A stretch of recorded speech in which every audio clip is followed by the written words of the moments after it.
Approaching April 1st, I eagerly awaited a prank from my husband Lester.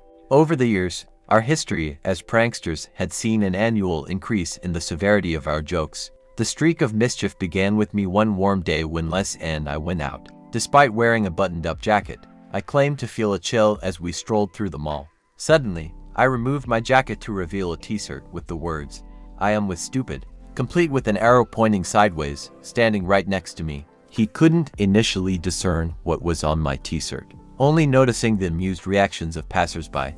It took him a while to realize that every time I shifted position, it was to ensure the arrow on my t-shirt was pointing at him.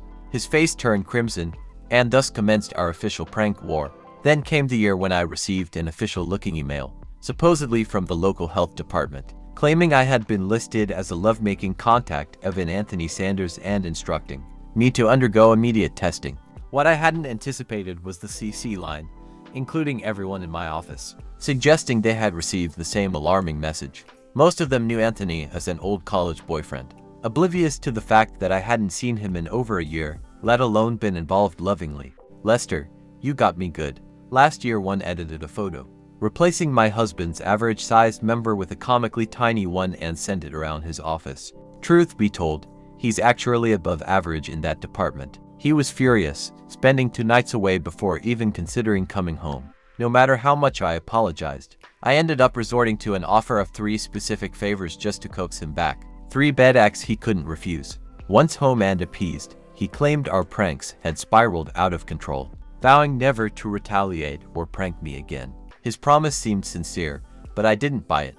I could almost see the gears turning in his head, plotting his revenge. I was certain this year would showcase the darkest corners of his devious mind. I waited, a mix of anticipation and dread. I went to extremes, eavesdropping on his calls, planting a recorder in his car, even scrutinizing our finances for anything suspicious. I was determined not to fall for his prank this time. Yet, my snooping turned up nothing incriminating. He was far cleverer than I had given him credit for. As March passed, Lester appeared unchanged at home while I scrutinized his every move. From midnight on March 31st, I was on high alert. But nothing occurred right after midnight, leaving me on edge. There were still 19 hours for him to spring his plan.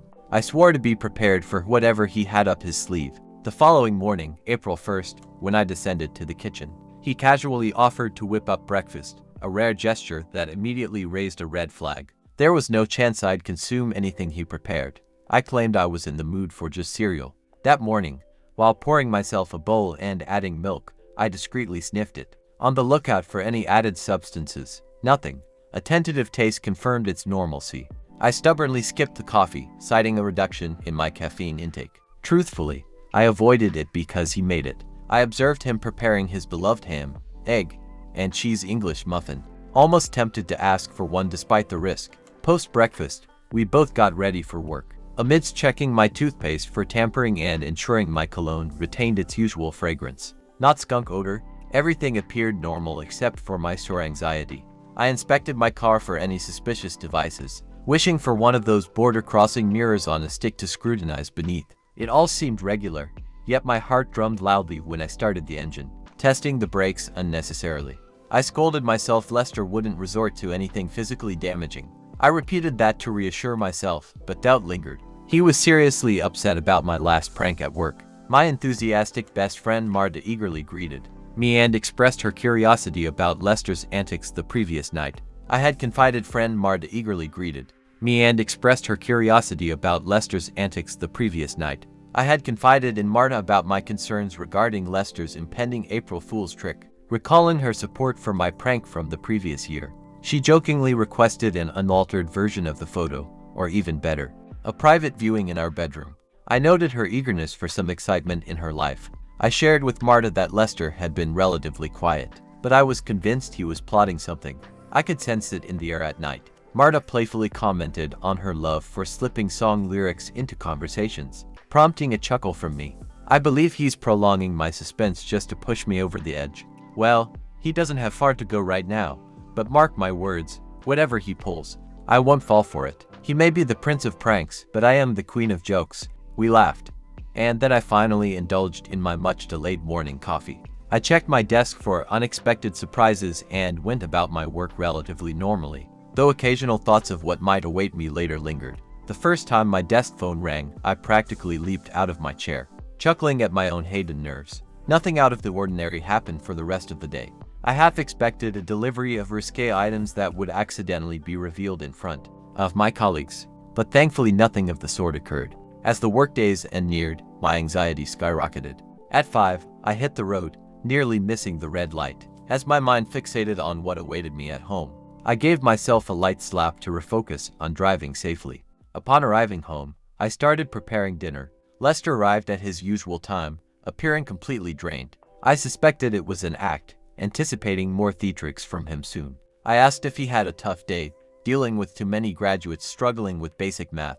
Lester responded that my remark hit too close to home to be funny. He explained that his mood wasn't due to a challenging day, but rather an exasperating one. The quarterly report deadline had kept him occupied with mundane details and figure cross-checking, usually done before lunch. Today's struggle to reconcile to totals that were supposed to match took an extra 4 hours. He even missed lunch and considered calling to say he'd be late for dinner. Fortunately, he caught the error, wrapped up the report before clocking out, and expressed being absolutely famished. He hoped dinner was on its way within 20 minutes. I suggested he fix himself a drink while I finished up, to which he responded positively.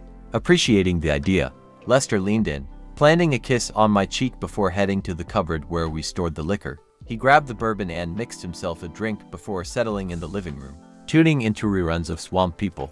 It was comical to think he'd ever venture into a place teeming with mosquitoes, alligators, and snakes. I suspected he had a soft spot for people with Cajun accents. During dinner, I attempted to strike up a conversation, but my focus was primarily on uncovering the impending prank. Eventually, I probed, asking if Lester had anything planned for the night. He responded, stating that he had nothing planned after the debacle with the quarterly report. He emphasized that he didn't even consider bringing work home, and expressed his desire to unwind with me by his side.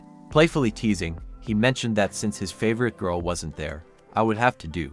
I nudged him in response. After dinner, as I filled the dishwasher with the dishes, I suggested watching a movie and snacking on some popcorn. Lester showed interest, and after preparing the popcorn in the microwave, I brought it in a big bowl to the living room along with our usual drinks to relax. I asked Lester what he wanted to watch, mentioning that while I typically preferred movies with closeness and roughness, I was open to his choice for the night. I suggested Roadhouse, noting its blend of romance, nudity, and violence, not to mention Patrick Swayze's physique. Lester chuckled in response. Sounds good to me. I haven't seen that in a while. I love the part when the stuffed polar bear falls on the stug. Was it a polar bear or a regular bear? I thought it was a polar bear, but we can see. We were watching the movie and eating popcorn. I had a couple of rum and cokes to Lester's bourbons and I was finally beginning to relax and let down my guard. Suddenly, the doorbell rang and my internal alarm went off. This is it, I told myself immediately. No one comes to our house unannounced after dark. I immediately put my mind on DEFCON 1 alert status and was ready to spoil whatever dirty trick he had devised. Lester, of course, venously denied knowing who it might be. Yeah, right? I went to the door and opened it up. I was surprised to see there was a guy, not just an average man, but a huge biker guy at the door. 2 others were on their bikes in the driveway. I shook my head in disbelief.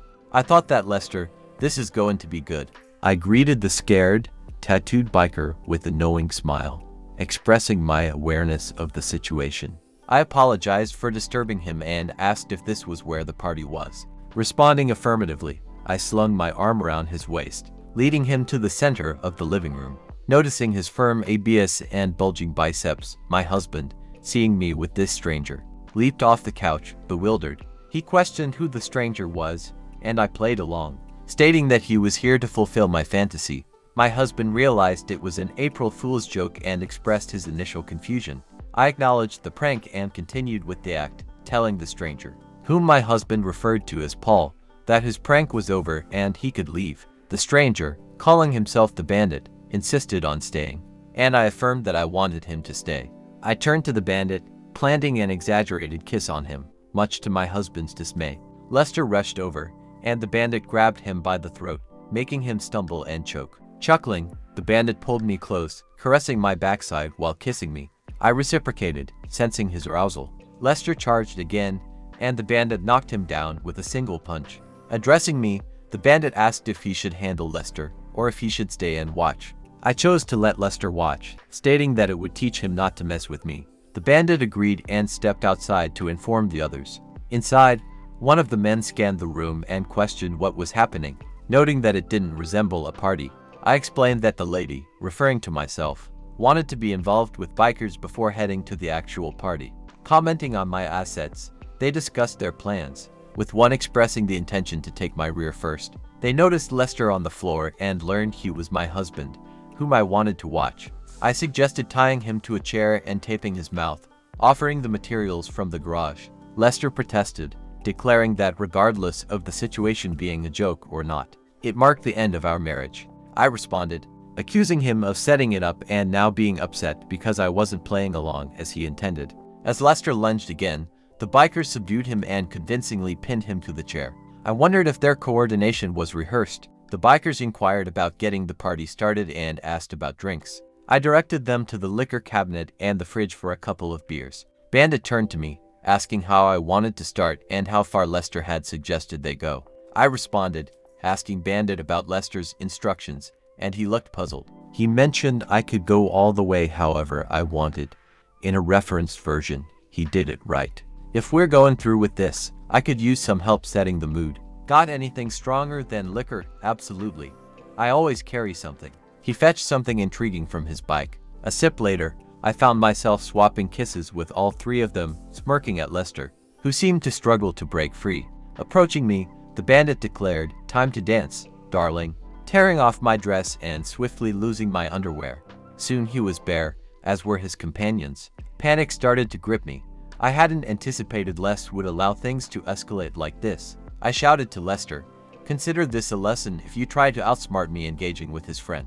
But when I sensed his imminent climax, I attempted to pull away. "Too bad your pleasure isn't our concern. Your job is to satisfy us," they retorted. The following hour felt unreal, despite my objections and resistance in the midst of this chaotic group. At the end of it all, anger boiled within me towards Lester for orchestrating this and then allowing these men to subject me to such things. Each time I glanced at Lester in the chair, rage surged, yet I masked my distress. I wanted him to believe I relished it, but I couldn't let him think his prank succeeded. After a couple of hours, the bikers departed.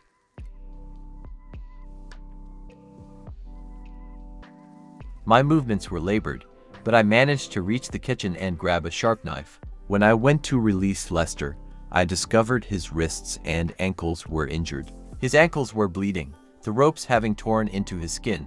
That seemed to have helped him. Certainly I anticipated his explosion, maybe even a physical outburst once the ropes and duct tape were finally off. Standing there, I glittered at him, ready for his expected fury. But instead of a verbal or physical reaction, he looked at me with silent rage, shoved me aside, and ascended the stairs. I retreated to the downstairs bathroom to cleanse the remnants of the bikers from my skin. Noticing numerous hickeys scattered across various parts of my body, I remained in the bathroom when the front door slammed shut. Moments later, the screech of Lester's car signaled his departure. I assumed he'd sulk in a motel, a pattern he'd shown before. I silently celebrated my victory in the annual April Fool's prank and retired to bed. Saturday morning arrived, and my phone buzzed incessantly. It was Marta, asking me to spill the details about what Lester had done.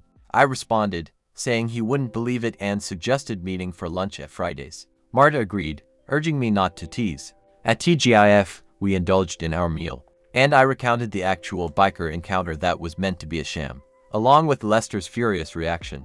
Marta expressed disbelief that I was involved in that, especially considering Lester had set me up for it. Playfully switching to a terrible southern accent, she pretended to swoon and I chuckled. I explained how Lester had tried to deceive me with a prank involving facing a biker, only to shout, "April Fools," afterward. I shared that I had outplayed his prank by turning it into a real event. Although I hadn't planned to go that far, it worked in a strange way. I doubted Lester would ever try something like that again.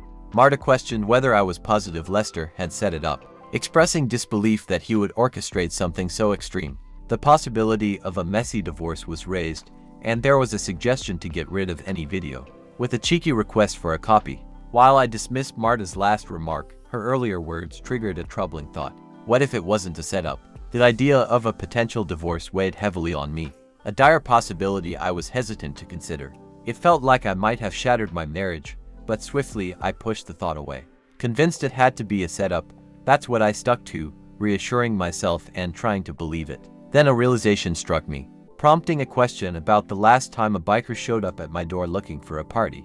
I wished it were true, and Marta acknowledged the possibility that I was right. The focus shifted to Lester's whereabouts, speculating that he might be sulking in some motel. Furious that I had outplayed his prank. Just then, my phone buzzed, and I told Marta to hold on, thinking it might be Lester. However, disappointment washed over me as I realized it wasn't him, but an unfamiliar number. Upon answering the call, a voice I didn't recognize asked if I was Carrie Lynch. Inwardly groaning, I assumed it was a telemarketer and preemptively declined any offers. When the caller identified themselves as the police and mentioned injuries sustained by my husband, I dismissed it as another part of Lester's failed prank, despite the assurance from the caller, claiming to be a detective named Fredericks, that they had checked my house and spoken to Lester.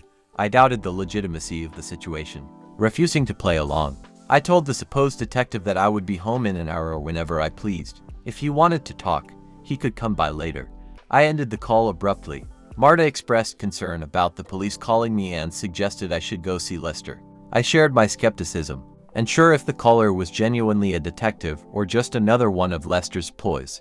Convinced that Lester was taking the joke too far, I expressed a desire not to dwell on it and proposed getting dessert, specifically craving chocolate. I arrived home post-lunch to find Lester absent, which wasn't unexpected. Just as I'd started to remove my jacket and hang it up, the doorbell interrupted. Letting out a heavy sigh, I made my way to the door. A female police officer and a man who seemed to be a detective stood there, flashing badges and requesting entry. The shock hit me. It was real, entirely unlike what I had anticipated.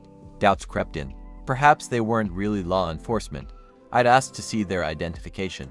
They presented badges, Idaho cards, driver's licenses, and business cards. Everything checked out. Apologizing for my initial skepticism, I welcomed them in.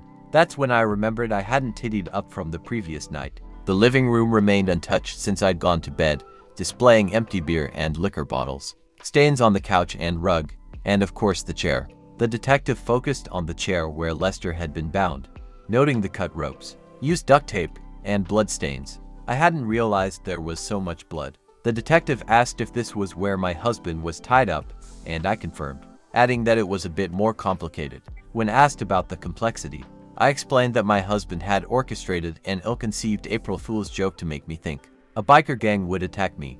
I turned the tables on him, making him believe I wanted something that made him uncomfortable. He got angry and stormed off when I freed him. When questioned about who initially tied him up, I mentioned a biker named Bandit and a couple of others. The detective shared that they had already spoken to Bandit, who was cooperating for a more lenient sentence. According to Bandit, I had invited them for a party, requested medications, and engaged in consensual activities. He alleged that I instructed him to tie up my husband to watch the event, claiming it was our shared interest. The detective needed to know if this was true, or if they should pursue exploit charges against Bandit as well.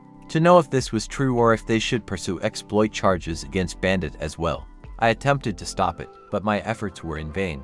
I was trying to teach my husband a lesson in response to the mess he created, and I just went along with it. I hoped the detective could understand. Tears interrupted my words and I paused before asking about Lester's condition and whether he was still at there.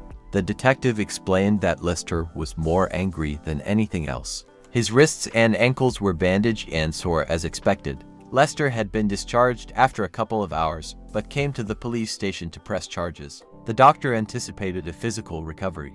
Expressing relief that Lester wasn't seriously hurt, I acknowledged that it was his fault and I didn't want to be made a fool of. The detective commented that I handled it effectively, but reminded me that they were not the judge of fault. Judges and juries would determine that soon. Suddenly, the detective stated that they were arresting me for assault and wrongful confinement of my husband. Additionally, they advised me to get checked for STDs, as one of the bikers I was with had a severe and persistent STD.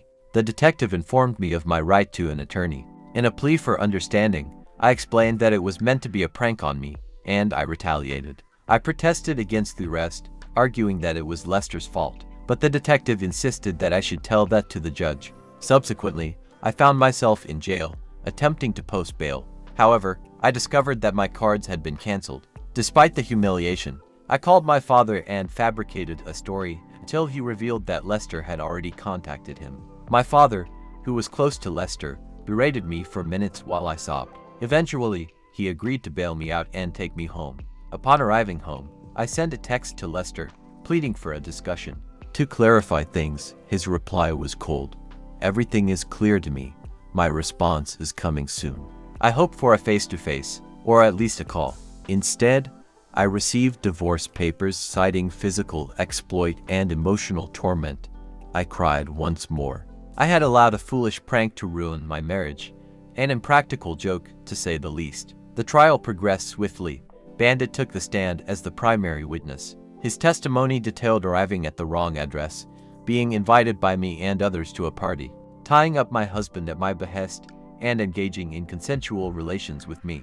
In exchange for testifying against me, he received a minor sentence for the confinement charge. However, it was my husband's testimony that cut the deepest. He admitted to our history of pranks, but insisted he had vowed never to deceive me again. He believed I trusted him. The events of that night shook him to the core, shocking him to an unfathomable degree. Under oath, Lester denied any prior contact with Bandit, any consent to a pretend or real foursome involving his wife, and declared that his love and respect for me vanished that night. Displaying the scars on his wrists and ankles, he mentioned they were a lasting reminder of why he could never trust me again. His admission that he might struggle to trust any woman caused tears, even among some female jurors. My case crumbled when it was my turn to testify.